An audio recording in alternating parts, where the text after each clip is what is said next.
আজকে সকালবেলা ঘুম থেকে উঠে সোজা কুট্টুস রেডি, কারণ চৈতার বাড়ি নিয়ে যেতে হবে। আজকে যদিও রবিবার, কিন্তু কালকে যেহেতু কুট্টুসের পরীক্ষা আছে, তার জন্য আজকে ক্লাস রয়েছে। যাই হোক, আমি রেডি হওয়ার পরে সিম্বার সে কি আদর করা, মানে ড্রেস পরেও শান্তি নেই। এরপর শুরু হয়ে গেল বৃষ্টি।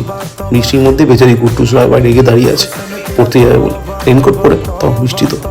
এরপর আমরা যখন বাড়ি ফিরলাম তখন বাজে প্রায় 10টা, কিন্তু 10টা হোক আর 11টা, পাপিগুলো ওয়েট করবে, ওদের তাড়াতাড়ি করে বিস্কুট দিয়ে দিলাম। এরপর আমি স্নান টান করে পিঙ্কি বানিয়ে রেখেছিল শিক কাবাব, শিক কাবাবের সঙ্গে একটু চা খেলাম ফ্রি মাইন্ডে।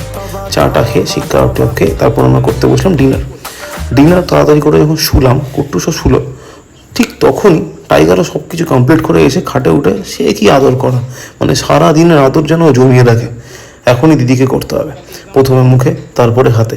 এই চললো মোটামুটি 10-15 মিনিট অবধি আদরের ধরন। তারপরে দিদিকে ছেড়ে ধরলো আমাকে, তারপরে মামিকে।